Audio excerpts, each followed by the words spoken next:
Fala sócio, beleza? Rafael Sebre aqui do Quero Ficar Rico. E nesse vídeo eu quero falar sobre a pergunta que não quer calar. Será que o home office vai acabar com os fundos imobiliários de lajes corporativas? What? Muita gente tem perguntado isso, principalmente por conta das mudanças recentes em decorrência da pandemia, que fez com que muitas pessoas passassem a trabalhar de casa e algumas empresas cogitassem de maneira permanente adotar o home office parcial ou totalmente em seus negócios. Então muita gente tem feito essa pergunta e eu já queria que você deixasse aqui nos comentários o seguinte: você investe em algum fundo imobiliário de lajes corporativas, de salas comerciais, escritórios? Deixa aqui no comentário, tá? Quero saber, porque eu invisto em mais de um, inclusive, e isso vai ser importante para o que a gente vai discutir aqui ao longo do vídeo, tá? Antes de falar especificamente sobre isso, eu, de uma maneira geral, leio praticamente todos os relatórios gerenciais dos fundos imobiliários que eu invisto. E eu não invisto em fundos de fundos, aqueles FOFs. Mas, por outro lado, os FOFs, os fundos de fundos imobiliários, têm os melhores relatórios gerenciais porque eles têm que dar uma noção do mercado. Então, mesmo não investindo, eu gosto muito de ler os relatórios gerenciais deles. E em um especial, eu tenho uma preferência que é do MGFF11. Mais uma vez, deixando claro, eu não sou cotista dele, tá? Apenas gosto muito do relatório gerencial que a Mogno faz. E no último relatório, eles trouxeram alguns insights bem interessantes sobre essa questão do home office, se vai colar ou não, que isso veio bem alinhado com coisas que eu pensava, trouxe algumas novidades e outras coisas eu já pensava por conta própria. E com isso eu cheguei a vamos dizer assim, uma base legal para poder discutir esse tema com vocês. Já tinha falado pontualmente sobre isso em outros momentos, mas agora eu vou falar de uma maneira um pouquinho mais densa, tá?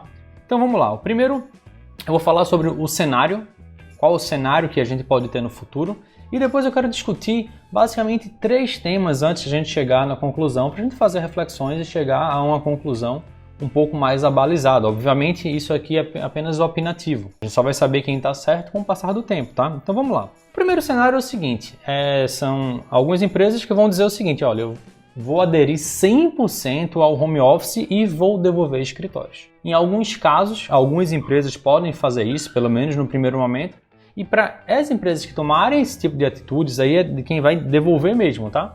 Haveria uma perda nesses fundos. Não estou falando da empresa que vai devolver parcialmente, que vai deixar uma parte da empresa lá no home office e outra parte trabalhando no escritório. Quem vai devolver? E existe um outro cenário, que é o quê? A adoção dos novos protocolos de segurança, que vai necessitar de mais espaço, porque atualmente o que a gente vê os escritórios muito densos, uma mesa quase que em cima da outra, você quase batendo o cotovelo na pessoa do seu lado, e eu acho que esse momento atual vai reverter um pouco essa tendência de adensamento. Eu acho que os novos escritórios, seja pelas medidas de segurança, e isso eu acredito que vem para ficar, vai exigir mais espaço. Então, essa necessidade de mais espaço pode compensar as perdas, seja porque as empresas vão aproveitar o preço atual de descontado para alugar espaços maiores, ou seja porque mesmo reduzindo a equipe, deixando parte da equipe em home office, a outra parte que vai permaneceria no mesmo escritório, sendo que com mais espaçamento. Então, nesse caso, pelo menos uma parte da perda, ou toda a perda, em alguns casos, e em casos mais pontuais pode até ter um aumento da necessidade da demanda para os escritórios maiores, pode compensar. Então a gente tem esses 2 cenários que um não necessariamente compensa o outro, mas pelo menos dá uma aliviada, compensa parte a perda que o home office 100% poderia dar, né? Então esses seriam principalmente os 2 cenários. O que eu acredito que veio para ficar é a necessidade de novos protocolos de segurança, mesmo que as coisas se acalmem, que as pessoas voltem ao, entre aspas, normal, esqueça que a situação atual tenha acontecido em algum momento da vida, novos protocolos de segurança devem ser adotados e devem permanecer sim, de distanciamento e de espaçamento, tá? Então vamos lá discutir agora 3 pontos que eu acho que são fundamentais para que a gente consiga chegar a uma conclusão em relação a isso. O primeiro ponto a primeira discussão é em relação à produtividade. Existem várias empresas que estão alardeando por aí que o home office atual, em alguns casos, tá? Não são todas elas, tá? Mas tem dito não, a gente está com excelentes níveis de produtividade e por conta disso a gente pensa em adotar o home office como uma estratégia permanente. E aí vem aquelas reflexões. Primeiro de tudo, será que isso de fato é sustentável no longo prazo?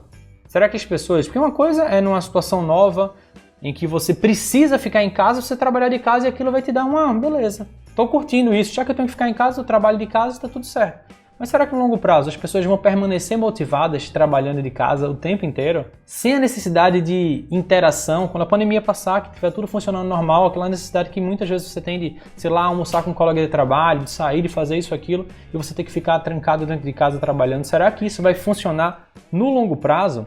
E um outro ponto, que muitas pesquisas, as empresas estão fazendo o quê? Pesquisas de satisfação com seus colaboradores que estão trabalhando em home office, para, baseado na satisfação deles, definir isso. Ou então, muitas vezes, elas definiram como fazer home office e estão apenas pesquisando os seus funcionários em relação a isso. Então, assim, será que essas pesquisas vão ser realmente confiáveis? Porque é o seguinte, é muito difícil você conseguir atestar quantos colaboradores estão, de fato, satisfeitos com aquilo dali, ou você acha que ele responderia tipo, ah não, eu estou me sentindo improdutivo, estou me sentindo estressado, eu estou cansado de ficar em casa, isso daqui tá um saco. Você acha que ele vai dizer isso para o RH no momento atual, que a gente está passando por uma crise enorme, que tem o desemprego tem crescido? Será que eles iam dizer isso claramente? Ninguém sabe. Então essas pesquisas de satisfação no momento atual, em que o emprego está muito frágil, são difíceis de você acreditar 100% nelas. Então esse é um outro ponto de alerta. Provavelmente essa questão da produtividade no longo prazo não permaneceria. Mas a gente vai discutir mais sobre isso em relação a outros pontos que vão impactar também na produtividade, tá? Então esse é o primeiro ponto. Produtividade e satisfação, as coisas estão meio nebulosas agora. Segundo ponto, que eu tenho visto pouca gente falando sobre isso, tá? São os riscos trabalhistas. A gente tem, e eu não vou aqui entrar no mérito da legislação trabalhista em si, do direito do trabalho em si, da justiça do trabalho de maneira geral, mas a gente tem uma legislação trabalhista bem complicada no Brasil, para dizer o mínimo, tá? Então, por mais que as empresas se esforcem para garantir que os funcionários vão trabalhar só naquele horáriozinho adequado, porque elas vão cobrar isso deles, vão mandar, vão mandar você assinar algum termo, vão desligar servidor, o que quer que seja, quem vai garantir que num futuro próximo não comecem a aparecer processos trabalhistas, seja por questões de horas extras, por questões de lesão por esforço repetitivo, por estar trabalhando num ambiente que não é totalmente adequado, então a empresa não tem como controlar o ambiente de trabalho da pessoa em casa. Tem uma série de fatores que, tipo, quando você trabalha no escritório, você fica doente, você fica em casa. Mas se você trabalhando de casa e ficar doente, será que depois você não pode alegar que trabalhou doente em vários momentos porque você não tinha como fazer essa diferenciação, se sentiu constrangido de dizer que estava doente porque estava em casa e depois aparecerem processos nesse sentido? Então, assim, essa situação é outra situação que também é muito nebulosa. Será que no longo prazo esses riscos trabalhistas, considerando o direito, a justiça do trabalho no Brasil, vão compensar também o home office? Esse é um outro ponto que as empresas vão precisar levar em conta, que no momento do oba-oba, do tipo, tá todo mundo produtivo, bora botar todo mundo em home office para reduzir custos, mas ninguém sabe, depois que começarem a aparecer um processo aqui e acolá, como isso vai ficar. E a gente chega então a um terceiro ponto de discussão, que são as condições de trabalho. Porque é o seguinte, o padrão que as empresas estão adotando no caso dos home office, tá? Isso é o padrão, podem ter exceções, tá? É que os custos vão ficar por conta do colaborador. Energia, internet, todo o espaço de trabalho vai ficar tudo por conta do colaborador. E aí você para pensar, será que você tem em casa uma mesa adequada para poder trabalhar na altura adequada, para não causar algum tipo de lesão, com espaçamento para você poder fazer todas as coisas? Será que você tem uma cadeira adequada para não prejudicar a sua coluna? Você vai ter que comprar uma cadeira, porque a empresa não vai fornecer isso para você, pelo menos no padrão. Será que você tem uma internet adequada, no mesmo nível que a empresa ofereceria para você no escritório? Você vai conseguir contratar isso em casa também? Ou você vai ter que mudar o seu plano e isso vai gerar um custo adicional para você? E de uma maneira geral, será que você tem um espaço de trabalho adequado em casa para o nível de concentração que o teu trabalho exige? A iluminação, para você não cansar o olho, para você lá estar fazendo videoconferências, a questão de isolamento acústico, porque tem uma coisa muito interessante que eu percebi recentemente, porque eu fiz reforma no meu apartamento e fiz também reforma no meu escritório. E os horários de reforma são os opostos. Quando você faz uma reforma num escritório, você só pode fazer essas reformas fora do horário comercial, só à noite nos finais de semana. Mas quando você faz reforma dentro de casa, os horários também são contrários, então são em horário comercial. Então se você passa a trabalhar em casa e seu vizinho começa a fazer uma reforma de 8 às 12, de 2 às 18, bate, barulho o tempo inteiro. Então tem certas distrações que são permitidas dentro de um ambiente residencial que não são permitidas dentro de um ambiente corporativo. Então esses pontos precisam ser analisados quando você para pensar do tipo, Massa, se você é solteiro, mora sozinho, ou é casado, mas não tem filhos, talvez para você seja super legal trabalhar de casa, era o seu sonho, era o que você sempre quis. Mas será que você tem filhos? Mesmo depois que passar a pandemia, quando eles voltarem ao colégio, vão estar estudando de manhã e de tarde. Você tem um ambiente de trabalho adequado para fazer isso? Será que as pessoas vão ter esse tipo de ambiente? E se não tiverem? E as empresas tiverem adotado esse modelo, elas vão fazer o quê? Vão trabalhar fora de casa, em cafés? Vão alugar aqueles espaços colaborativos de coworking para poder trabalhar e vai ter um custo ainda mais adicional? Então, assim, a grande pergunta que fica, que já chegando na parte mais da conclusão sobre esse debate é: todo esse cenário é sustentável no longo prazo, considerando todos esses pontos que eu mencionei para você? Primeiro que existem profissionais que precisam de escritório, ponto, precisam. Vários profissionais liberais, autônomos, médicos de uma maneira geral, eles precisam ter um escritório.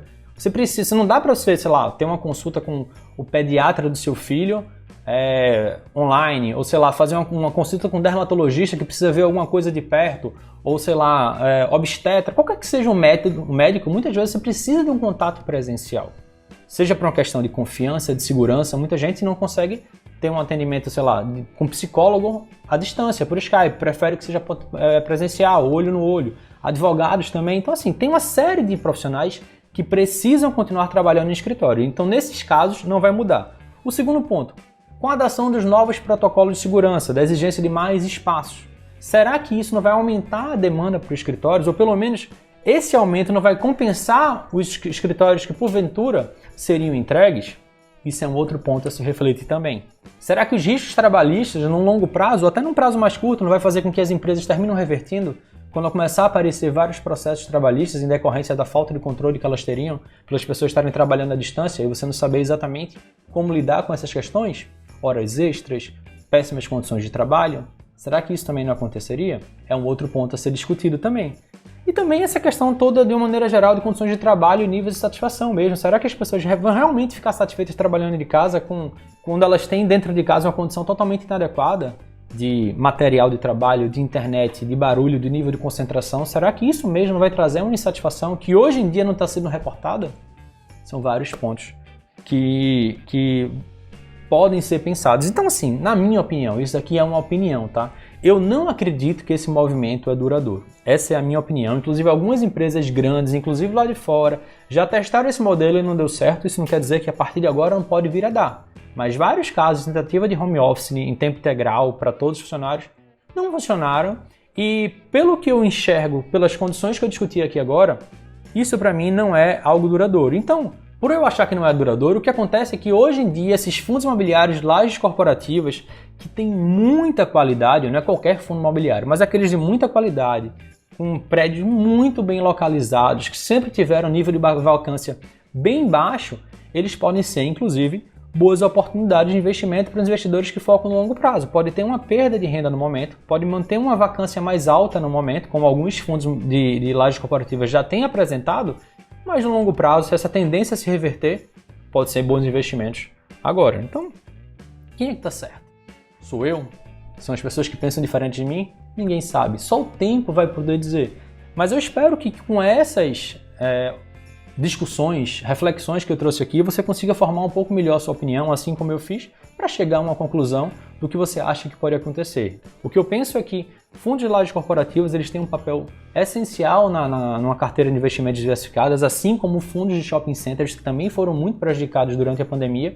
E numa carteira diversificada eu acredito que eles devem continuar fazendo parte. Mas se você acha isso também, só você pode decidir. E se você quiser saber mais sobre como investir em fundos imobiliários, muita gente quer saber mais, eu tenho um mini curso 100% gratuito, onde basta você cadastrar seu e-mail e eu envio diretamente para você 10 aulas sobre fundos imobiliários, desde o mais básico até o mais avançado, como analisar fundos imobiliários, como fazer a compra passo a passo. Então, se você quiser saber mais, só você acessar esse link que está aparecendo aqui agora para você, sociedademilionaria.com/minicurso-fi. Esse link também está na descrição do vídeo e no primeiro comentário. É uma maneira 100% gratuita de você saber mais sobre como investir em fundos imobiliários, começando da maneira correta, tá? Espero que vocês tenham gostado desse vídeo. Ele fica por aqui e a gente se vê no próximo vídeo. Tchau, tchau.